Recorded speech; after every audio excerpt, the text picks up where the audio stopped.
नमस्ते बच्चों, आज हम हिंदी पढ़ेंगे। सभी बच्चे अपनी हिंदी की पाठ्य पुस्तिका वाटिका निकालेंगे। बच्चों, आज हम पेज नंबर 48 इसका अभ्यास कार्य सभी अपना किताब में पूरा करने वाले हैं। इससे पिछली कक्षा में मैंने आपको ये कविता छाता पढ़ के सुनाई थी। कविता का नाम छाता और जो इसके कवि हैं वो थे रोहिताश्व अस्थाना।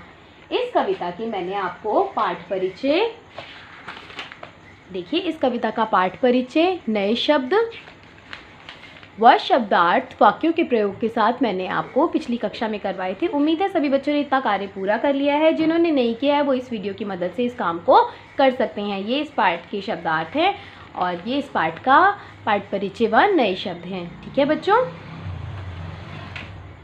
अब हम इसका अभ्यास आज पूरा करते हैं। बच्चों, सबसे पहले आप आज की कक्षा की डेट यहाँ डालेंगे 28/8/2020 और ये काम आपको कॉपी में करना है। मतलब ये पूरा पेज आपको किताब में करने के साथ साथ कॉपी में भी करना है। पहला प्रश्न है, कविता की पंक्तियाँ पूरी कीजिए। पंक्तियाँ मतलब लाइनें, जो आपने कविता पढ़ी है वही वाली लाइनें आपको पढ़ के पूरी करनी है। डैश मोनू मिंकू भी तो डैश लेकर ही जाते हैं, तो आप यहाँ लिखोगे सोनू मोनू मिंकू भी तो छाता लेकर ही जाते हैं। खा भाग है आपका, डैश भीग जाती जब मेरी तब मुझको डैश है, यानी ड्रेस भीग जाती जब मेरी तब वो मुझको ललचाते हैं। यहाँ पे आप ये कविता की मदद से लिख सकते हैं बड़े आराम से। अगर आपने कविता याद की है तो आपके लिए पंक्तियाँ पूरी करना कोई मुश्किल नहीं, कुछ भी मुश्किल नहीं है। ग भाग है, बिन डैश कैसे बच पाता, डैश मुझे मंगा दो छाता, यानी बिन छाता कैसे बच पाता, अम्मा मुझे मंगा दो छाता। तो आप ये कविता की पंक्तियाँ कॉपी में भी करेंगे और किताब में भी पूरा करेंगे। आपका तीसरा प्रश्न है, उत्तर लिखिए। यानी ये प्रश्न है और इनके उत्तर आपको लिखने हैं। प्रश्न उत्तर किताब में करने हैं और किताब से देख के कॉपी में भी करने हैं बच्चों, याद करके। पहला प्रश्न है, क बच्चे को किस तरह का छाता अच्छा लगता है, तो इसका उत्तर आप लिखोगे बच्चे को ऑटोमेटिक छाता अच्छा लगता है, क्योंकि उसने ऑटोमेटिक छाता बोला था ना कि मुझे ऑटोमेटिक छाता भाता है।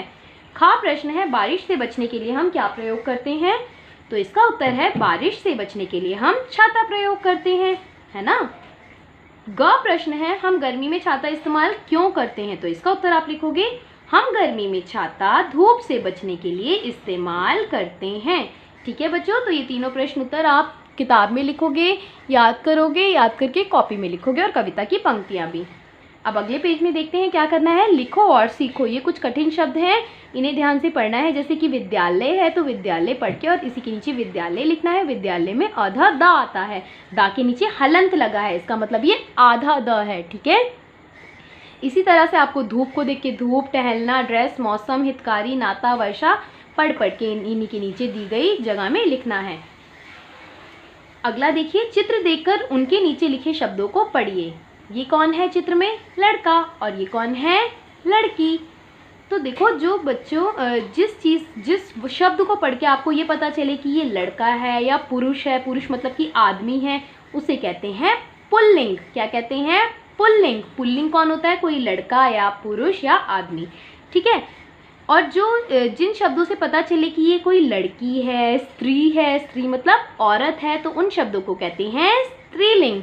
जैसे कि आपकी मम्मी स्त्री हैं और आपके पापा पुरुष हैं। ठीक है, तो पापा पुल्लिंग है, आप स्त्रीलिंग है, मम्मी स्त्रीलिंग है, सॉरी। अगर आप लड़के हो तो आप पुल्लिंग हो और अगर आप लड़की हो तो आप स्त्रीलिंग हो, है ना। तो मंजूषा में स्त्रीलिंग और पुल्लिंग शब्द छांट कर लिखें, यानी जो कॉलम बने हैं आपको यहाँ बॉक्स में से छांट कर लिखने हैं कि ये शब्द स्त्रीलिंग है, यानी ये कोई औरत है, या ये शब्द पुल्लिंग है या कोई आदमी है। जैसे अम्मा, अम्मा होती है दादी, तो दादी स्त्रीलिंग है क्योंकि दादी औरत होती हैं। चूहिया, चूहिया जो है वो भी स्त्रीलिंग होती है क्योंकि चूहा होता है पुल्लिंग, चूहिया होती है स्त्रीलिंग।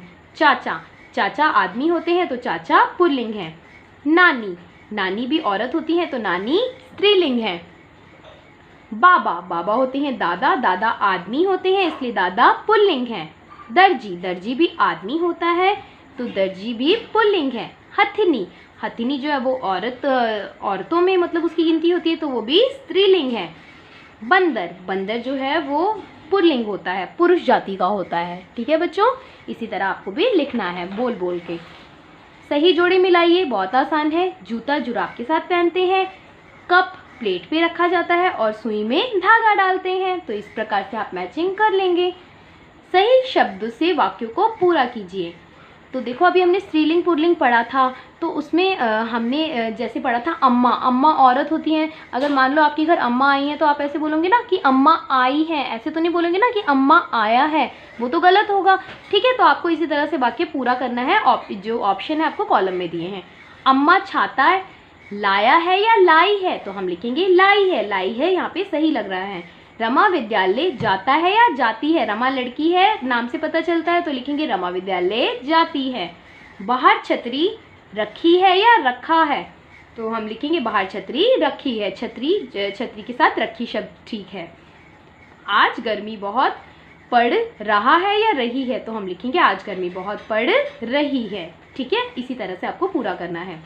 दिए गए शब्दों से वाक्य बनाइए। वाक्य प्रयोग बहुत आसान होता है, जो शब्द दिया है उससे हमें वाक्य बनाना होता है। यह हम हर पार्ट में शब्दार्थ में करते हैं और हमारे लिए कोई मुश्किल नहीं है। धूप, तो आप क्या लिख सकते हो वाक्य? मैंने लिखा है आज बहुत तेज़ धूप है। आप कुछ भी लिख सकते हो कि मुझे सर्दी के मौसम में धूप में बैठना पसंद है, या कुछ भी वाक्य अपने मन से आप जो भी आपको ठीक लगे आप लिख सकते हैं। पानी, मैंने यहाँ पानी का वाक्य लिखा है पानी ढककर रखना चाहिए। आप कुछ भी लिख सकते हैं कि पानी बर्बाद नहीं करना चाहिए या मुझे पानी पीना है ना। वर्षा, मुझे वर्षा का मौसम बहुत पसंद है, यानी मुझे वर्षा का बारिश का मौसम बहुत पसंद है। इस तरह से आपको भी वाक्य बनाने हैं। अब यहाँ पर आपकी एक एक्टिविटी है, बारिश की बूंदें बनाकर चित्र में रंग भरिए।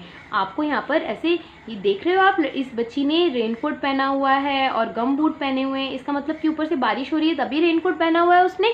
आपको सुंदर सा रंग भरना है, ऊपर बारिश की बूंदें भी बनानी है, मतलब गिरती हुई टिप टिप बारिश की सुंदर सुंदर बूंदें बनाओगे और चित्र को सुंदर सा रंग भरोगे। तो आज का आपका कार्य है कि जो किताब वाला कार्य मैंने आपको समझाया है, page number 48, page number 49, page number 50 और पेज नंबर 51, ये आपको किताब में करना है और पेज नंबर 48 आपको कॉपी में भी करना है। पंक्तियाँ पूरी करो व प्रश्न उत्तर। तो चलिए बच्चों, अब हम मिलेंगे अपनी अगली कक्षा में। तब तक सभी बच्चे अपना ध्यान रखिए, अपने मम्मी पापा का कहना मानिए, अच्छी सी पढ़ाई करिए, जो भी कार्य आप कॉपी में करते हैं उसे याद करिए। धन्यवाद।